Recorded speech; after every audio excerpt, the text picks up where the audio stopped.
Hello, everyone, and thank you for watching. First, I would like to take you on a journey of wonder and imagination.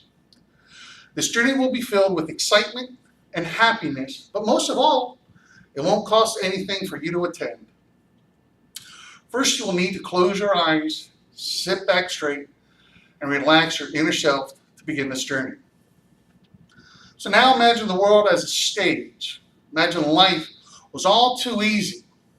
Imagine your school debt paid in full. Now let's all imagine we all get an A for this class. Now imagine this. Everyone in front of you is naked. For many of us, that was the tried and true method to get us to be comfortable while speaking in front of an audience.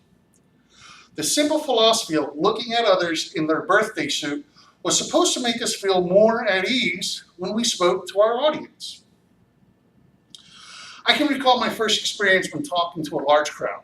I was 18 years old, and it was at a religious retreat, of all places.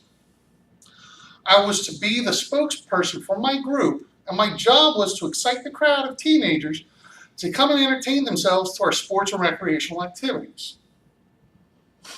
Now tell me, how many kids do you believe would rather play putt-putt and go on river rafting than go to listen to old people talk? Well, that's the same conclusion I had. My initial reaction once I reached the front of the stage was, what am I going to say? I could feel my face get awfully red and my hands start to sweat. But I suddenly looked into the crowd and recognized some of my friends that I worked with.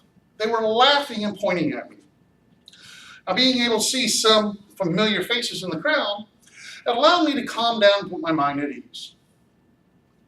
I became comfortable with what I was saying, and my fear was subsiding. But when I started to imagine my friends naked, it started to make me nauseated. I'm just kidding. I imagined them all as nuns, which made me even laugh harder. The biggest thing I took away from this first lesson was to be prepared for what I was about to say and to make sure I could connect with my audience. As time went on, I joined the military, and this was where I began to find my comfort zone, where I spoke to large crowds. In time, I was not as intimidated with being in the spotlight as I had been before. In time, I realized that being comfortable while performing a presentation in front of strangers or even people that I was familiar with was like finding a great set of Crocs and wearing them until there was no tread. That's a great feeling. Now, although I am very grateful for my military experience, for it taught me a lot about being a leader and to lead without hesitation, it did, however, fail to teach me how to talk to civilians.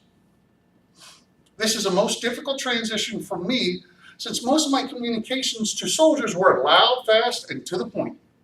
This communication style is appropriate if you're in a hurry, but as civilians, life moves a little bit slower.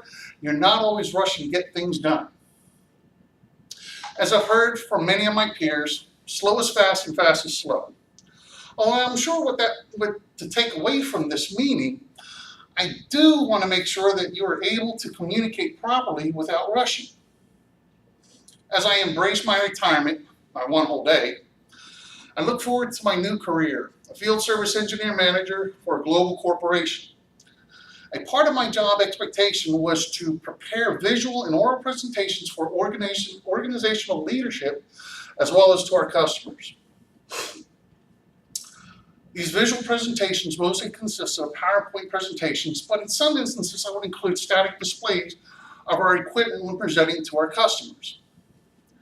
Typically, the addition of a visual aid often helped seal the deal when we presented to customers with something tangible to relate to. My past years of preparing for presentation and knowing my customers eventually paid off, and I was able to lead by example with less experienced engineers. As I took on the responsibility of teaching inexperienced presenters to become silver-tongued orators, I had three great challenges ahead of me. Where to begin, when to begin, and what to begin with. I could start with my humble and neurotic first experience and throw them into the wolves. That's an option. Or I could scream at them like a drill sergeant and have them repeat everything I say. An even better option. Or I could sit them down and allow them to try it on their own. What would you do in this situation? Anytime you start a new lesson, you need to take baby steps and allow them to relax, relate, and release. The easiest way I could approach teaching my inexperienced engineers was to allow them to assist me with designing and constructing the presentations. This engagement prepared them to be a participating member of the presentation and allowed them to take some type of ownership of the new project. And finally, when the presentation is being conducted in front of an audience, I encourage them to participate by either standing up in front during the presentation with me or to be an active participant when I'm describing the equipment. I strongly believe this approach is leaps and bounds above my indoctrination to the public speaking. In plain speaking, a small feat of courage in front of a crowd is a lot less aggressive than being thrust into the fire. If you look around in your current situation, you can see that we have all achieved success by being here in the first place. We have all managed to take on this challenge to better ourselves, and we are all committed to getting this done. Okay. Now slowly, I want everyone to wake up and realize that talking in front of a crowd and presenting an idea or instruction doesn't require wild imagination or deceptive parlor tricks.